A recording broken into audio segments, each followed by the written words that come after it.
Bem-aventurados os que têm puro o coração, porque verão a Deus.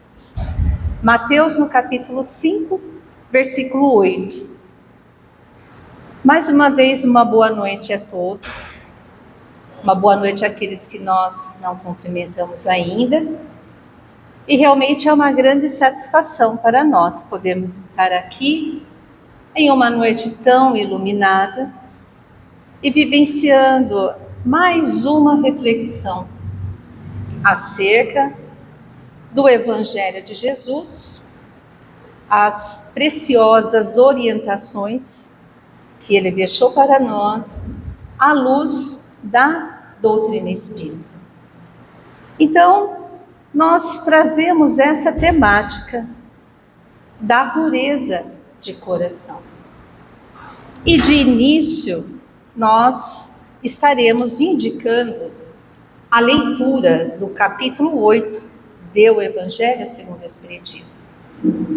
Pois que nele, então, Kardec intitulou o capítulo 8, Bem-aventurados os que têm puro o coração.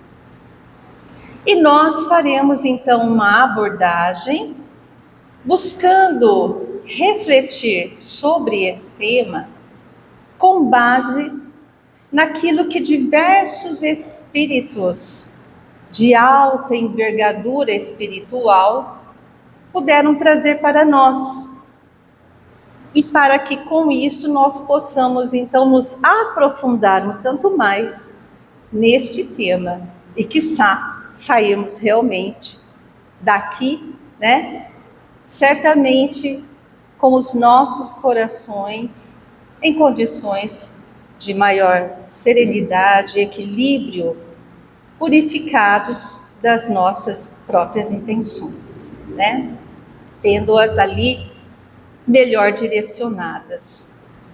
E Kardec já inicia dizendo que para ele, pureza de coração é inseparável da simplicidade e da humildade, e que, portanto, exclui todo pensamento voltado ao orgulho e ao egoísmo.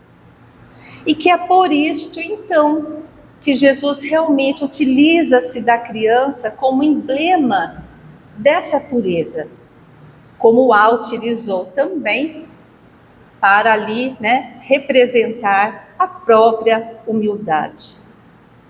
Então, o que Kardec está a nos dizer é que todo aquele que busque sinceramente, pouco a pouco, paulatinamente, devagar, mas sempre, buscando frequência, constância, nesse desejo de purificação de seus próprios sentimentos, aliando-os àqueles ensinamentos de Jesus, ao seu Evangelho, cada qual que assim se esforce está realmente galgando ali níveis cada vez maiores de pureza interior.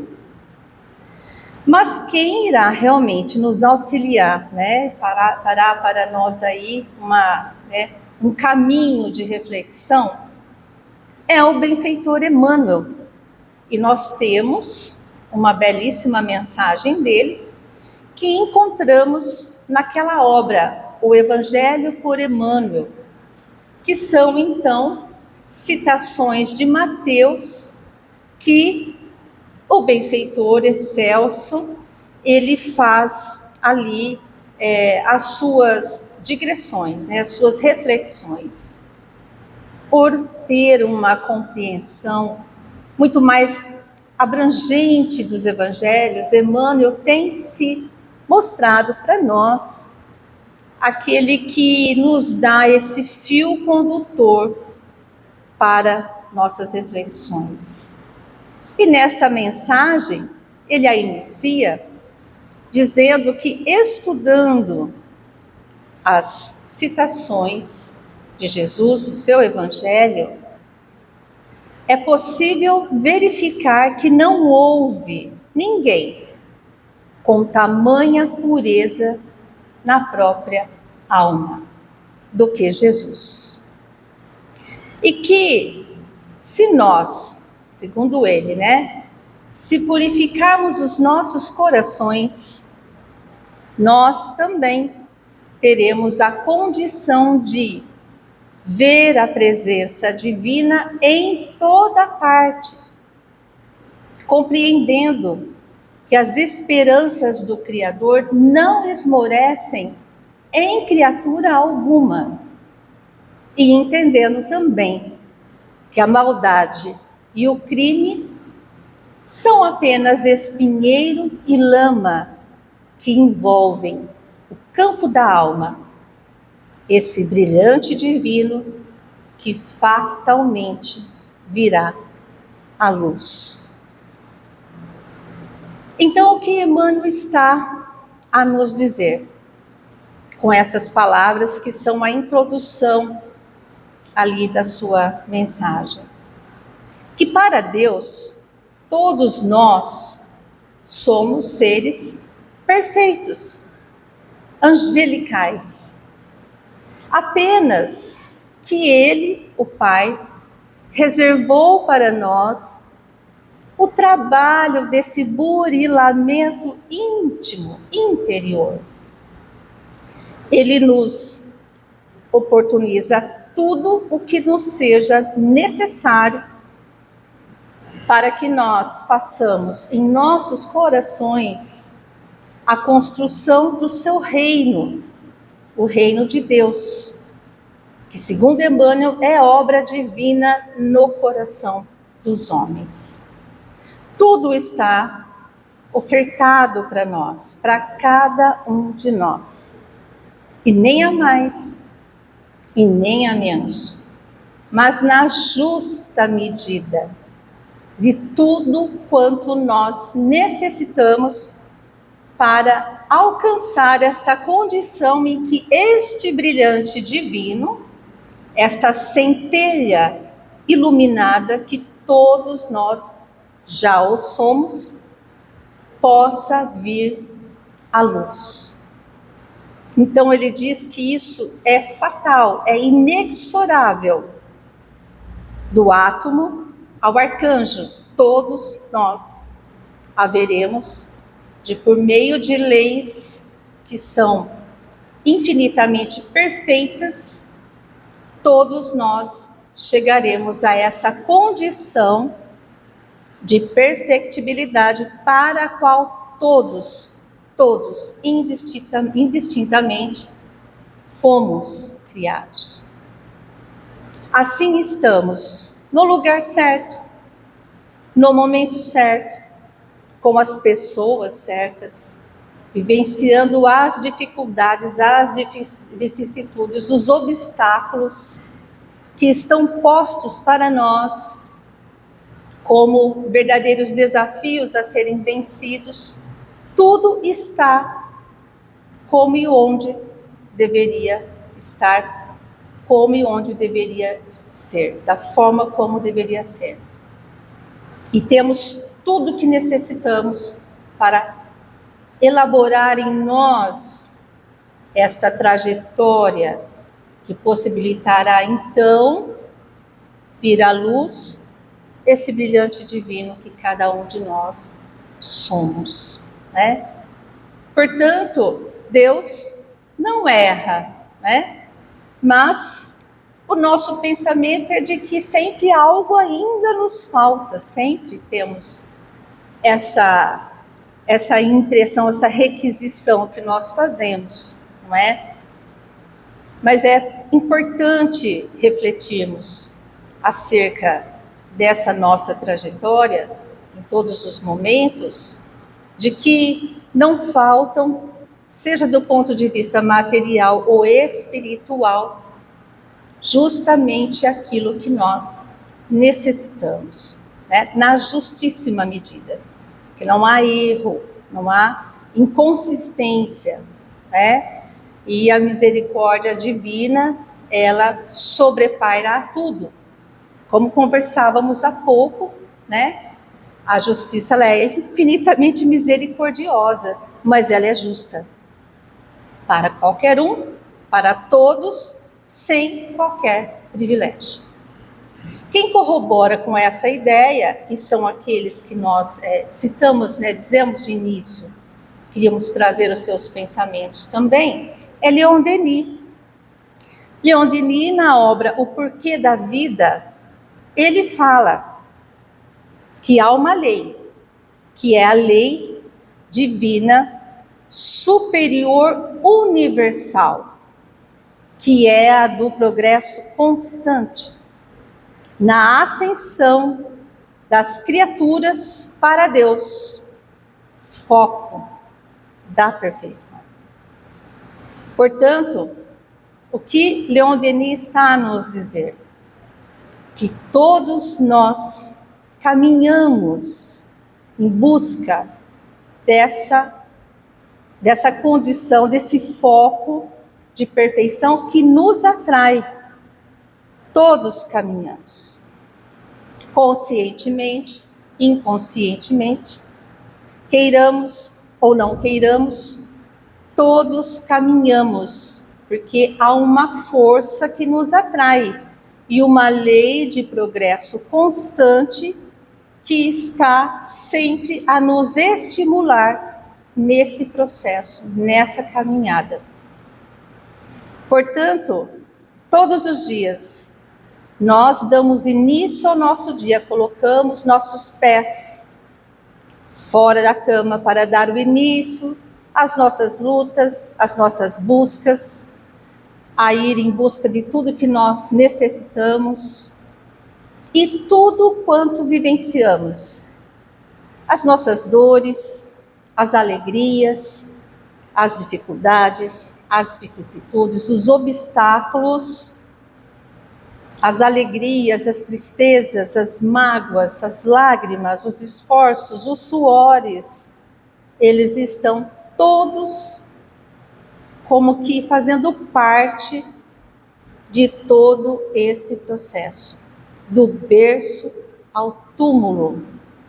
Todos nós caminhamos em direção desse foco de perfeição e o atingiremos, chegaremos todos nós.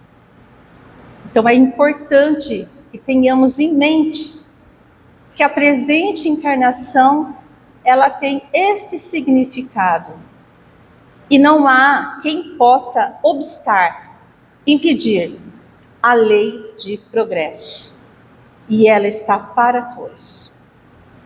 Todas as dificuldades são verdadeiros desafios que nos estimulam a caminhar. Porque o Pai nos conhece e Ele sabe que se estivermos em uma condição ali de zona de conforto, nós acabaremos por ali nos manter. Então vem os aguilhões necessários que nos estimularão para que façamos então essa nossa passada a mais, para que consigamos vencer problemas, dificuldades. E é por isso que a gente sai de um problema e surge um outro problema. Às vezes saneamos todos os problemas e olha aqui surge mais um, inesperado. E graças a Deus que é assim. Porque a nossa condição ainda é aquela de uma música bastante conhecida, né? Que era uma rede preguiçosa para deitar. Não é? Portanto, os problemas nos induzem a desenvolver a nossa própria inteligência, de início. E na medida que vamos, por meio dessas vicissitudes, desses obstáculos, sendo tocados naquelas imperfeições que nós trazemos dentro de nós, as más tendências, as más paixões, nós realizamos um processo de retirar de lá de dentro para trazer para fora para que possamos então trabalhar essas condições, fazendo com que vamos pouco a pouco purificando esse ambiente, esse templo sagrado dos nossos corações. A proposta da doutrina espírita é que façamos este exercício de maneira consciente, porque ele se dará de uma forma ou de outra. Por isso que nós falamos, né? Por amor ou pela dor. Então nós já temos condições de buscar fazer esse autoconhecimento, olhar para o nosso íntimo, para o nosso interior, aonde estão as mazelas que trazemos todos nós e que há necessidade de olharmos para essas condições. Porque assim, visitando esse porão interior, nós iremos então proceder ao trabalho que é necessário que seja feito. E podemos aguardar as dificuldades sempre maiores que possam vir para realizar esse processo em nós, sempre tocando na onde nós precisamos realmente verificar e olhar e buscar modificar, né? Ou, como nos propõe a doutrina espírita, buscarmos fazer a viagem interior e fazer esta verificação de maneira consciente, honesta. Porque Kardec apresenta na obra O Céu e o Inferno, de forma bastante didática, que a cada imperfeição que nós trazemos, corresponde uma infelicidade. Mais imperfeições, mais infelicidades. A cada imperfeição transformada, transmudada, sublimada e chegada à condição de virtudes, mais felicidade. E cada virtude que nós vamos conquistando significa para nós uma melhor condição de atuação. Amplia-se o nosso foco, as ferramentas para esse foco que nós estamos dando à nossa vida, no sentido de estarmos cuidando das próprias imperfeições, buscando transformá-las em virtudes. Assim, pouco a pouco, esse brilhante vai se fazendo ver, vai vindo à luz, à medida que nós vamos trabalhando estas nossas imperfeições, né? E conquistando as virtudes que nos oferecerão também um campo maior de atuação no próprio bem. Então, está bem colocado ali de forma bastante didática por Kardec essa condição que ela é, né, igualitária para todos nós, né? As leis, elas são sublimes, perfeitas, né? E foram criadas muito anteriormente à própria criatura. Portanto, todos nós vivenciamos estas leis que vão nos impulsionando quais alavancas para que nós então alcancemos esse estágio de maior progressão. E nós também trouxemos para fazer uma breve reflexão acerca dessas condições interiores que nós todos trazemos, né?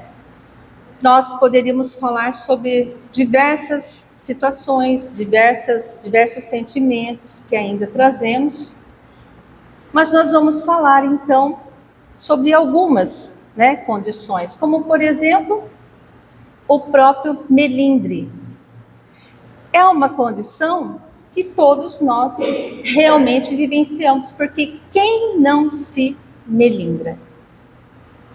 Todos nós trazemos, num grau maior ou menor, essa condição. E é necessário que nós olhemos para esta faceta que pode estar ali a ocasionar para nós dificuldades sempre maiores. E quando que a gente pode observar ou perceber que estamos vivenciando essas questões relacionadas ao nosso próprio melindre? Sempre quando nós consideremos que, para ser o nosso amigo, para estar ao nosso lado, ou para ser o nosso apoio, é necessário que se pense como nós. Ou quando qualquer menção mais ostensiva soe para nós como ofensivo. Como às vezes uma opinião pessoal possa soar como um dedo voltado na nossa direção. E a gente veste uma carapuça e acredita que é conosco e que é para nós. Às vezes uma mensagem de WhatsApp. Nas situações mais corriqueiras, nos melindramos. E Caibar Schutel, ele traz também a sua contribuição, porque ele fala que o melindre é um estado em que nos encontramos com uma alergia moral.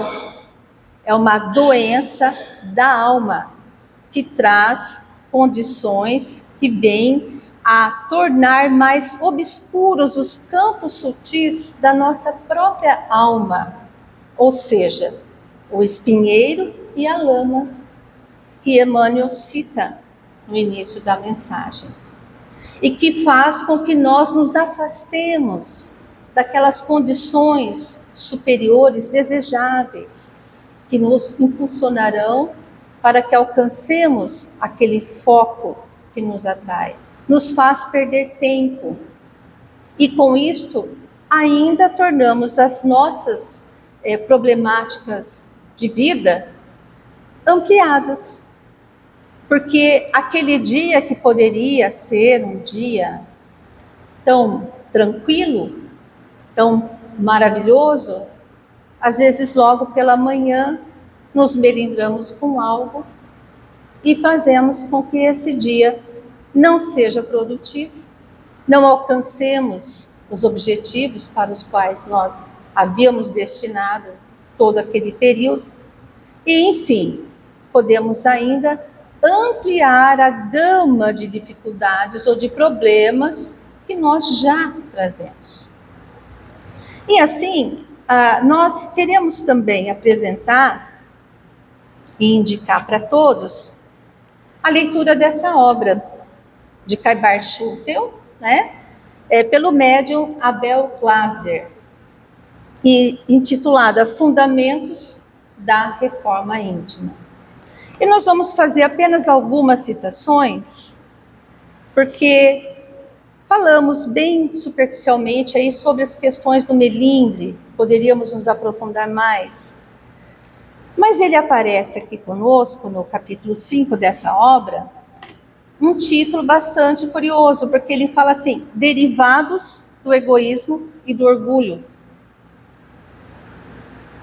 Portanto, ele pergunta, por que evitar amargor, antipatia, arrogância, avareza, ciúme, cólera, comodismo, covardia, cupidez, deslealdade, desprezo, desumanidade, dissimulação, falsidade, futilidade, ganância, impiedade, indisciplina, individualismo, inflexibilidade, ingratidão, insensibilidade, inveja, ira, irresponsabilidade, libertinagem, luxúria, maldade, mal-querer, materialismo, melancolia, narcisismo,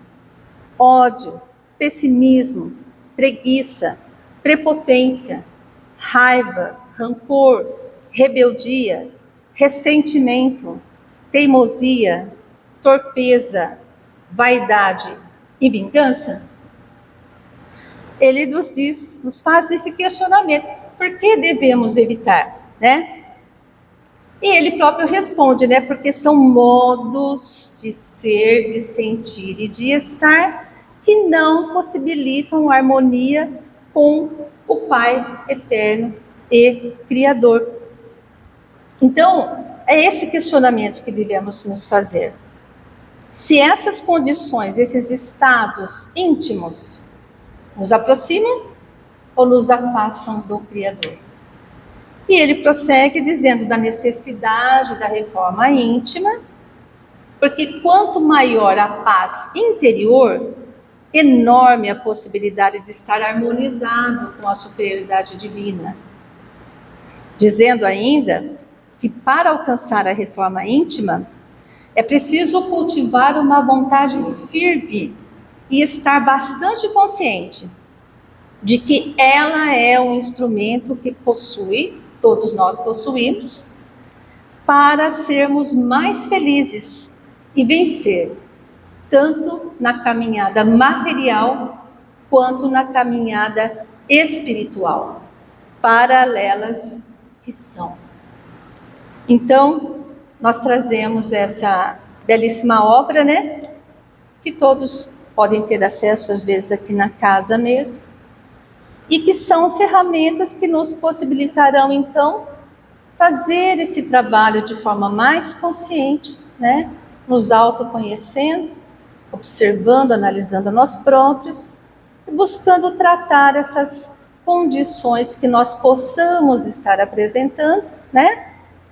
E transformando pouco a pouco, assim, essa nossa pureza, né? Aquela que nós queremos já alcançar, conquistar. E muito bem, então nós trouxemos os pensamentos, né, de Allan Kardec acerca da pureza de coração, de Emmanuel, que vai finalizar para nós, de Leon Denis, de Caibar Schutel, e vamos também abordar Joana de Ângeles, porque ela diz na obra Recados da Vida que não importa o nosso passado, não importa o que nós tenhamos feito, o próprio peso, as consequências de nossas atitudes passadas, não muito felizes, já são um verdadeiro castigo para qualquer criatura. Portanto, não julguemos. E que todos nós trazemos as marcas, as cicatrizes destas consequências. Muitos ainda estão com as feridas abertas e buscando a condição de melhor tratá-las. Assim, ela fala que ninguém avança na senda do progresso moral sem a lição dos próprios erros, do sofrimento, e que, portanto, traz ela uma orientação bastante firme para nós, que está bem alinhada ao que nosso querido colega também falou de início, porque ela fala assim, pureza de coração já, a partir do aqui, do agora. Mas não uma pureza que seja falsa, a aparência da pureza, como os judeus, à época de Jesus, que negligenciaram as leis divinas, que preferiram lavar as mãos do que lavar os corações, preferiram o aspecto exterior do que o trabalho de reforma íntima. Não esse aspecto Joana cita, né? Ela se refere, mas há um desejo, um propósito íntimo que se traduza em ações mais concretas, em ambições renovadoras, em modificações que já podemos realizar. Então ela defende pureza de coração, já do sentimento, a traduzir-se nas ações.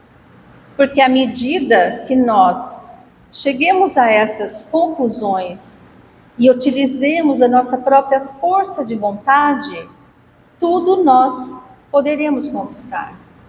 E não faltarão os benfeitores que estarão ao nosso lado, buscando, então, alimentar ainda mais em nós esses propósitos renovadores a partir de agora. É decisão e força de vontade. É isso que Joana de Ângeles também traz para nós, contribuindo para um melhor entendimento do que seja essa pureza de coração.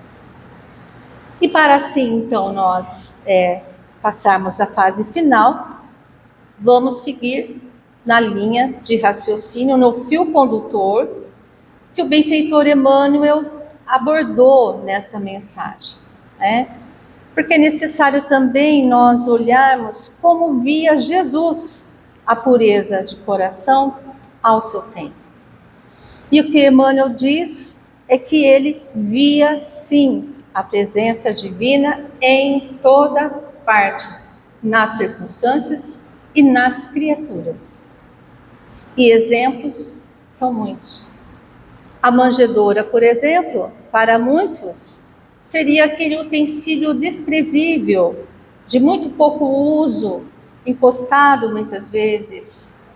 Mas ele via Deus na manjedoura e conseguia extrair dela a humildade com que a natureza lhe oferecia um colo materno. E transformou, então, a estrebaria em um poema de luz. E, de fato, ao trazermos à nossa memória a própria manjedoura, somos automaticamente remetidos àquele dia, ao dia mais feliz da humanidade, que foi quando ele esteve entre nós, quando o Verbo se fez carne, né? E, então, nesse período de finais dos anos, todos nós, ao trazermos essas lembranças que a própria manjedoura simboliza, sentimos também uma vontade de sermos melhores, de fazermos mais, de promovermos melhorias interiores. E muitos queremos voltar a ser crianças, não é? Queremos sentir aquela pureza daquele período tão importante e tão cheio de luz para a humanidade. A própria Maria de Magdala, para muitos era uma mulher obsidiada, que estava sempre ali a causar dificuldades, problemáticas para muitos.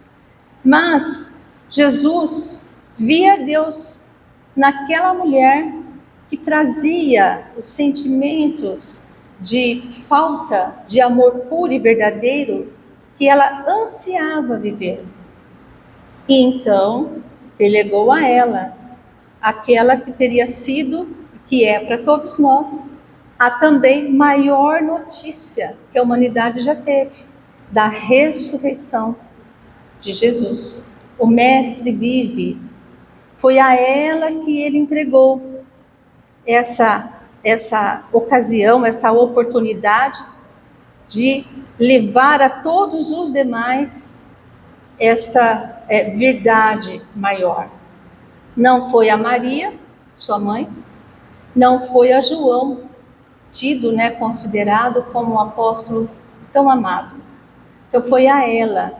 E de fato, Maria de Magdala simboliza, entre os espíritos ali encarnados à época, aquele que mais ascendeu na escala evolutiva, que galgou passos, degraus muito maiores em relação a tantos outros que também conviveram com o Cristo. Podemos falar de Simão Pedro, que para muitos era aquela pessoa intransigente, muito julgadora do próximo, semi-analfabeto, né? Menosprezado pelos companheiros ali à sua volta. Mas Jesus nele via Deus e também delegou a ele as tarefas mais sublimes, como a de ser a pedra angular do colégio apostólico que ele formou.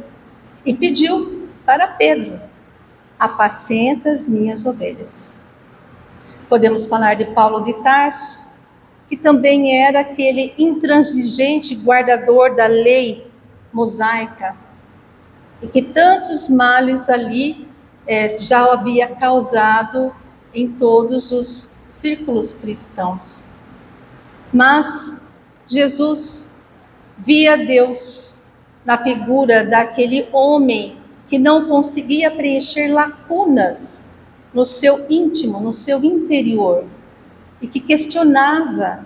Então, ele vai pessoalmente no caminho de Damasco encontrar-se com Paulo e também lhe delega grandes missões, como a de levar a própria boa nova aos gentios. E ele, de fato, então amplia os horizontes do cristianismo àquela época e devemos muito ao trabalho que ele realizou. E por fim, podemos falar de Judas, que para muitos era aquela pessoa que tinha as dificuldades no trato com o dinheiro, com o recurso, e que se deixou levar. Mas, para Jesus, como ele via Deus na figura de Judas, emprestou a ele um ombro amigo para todos os momentos.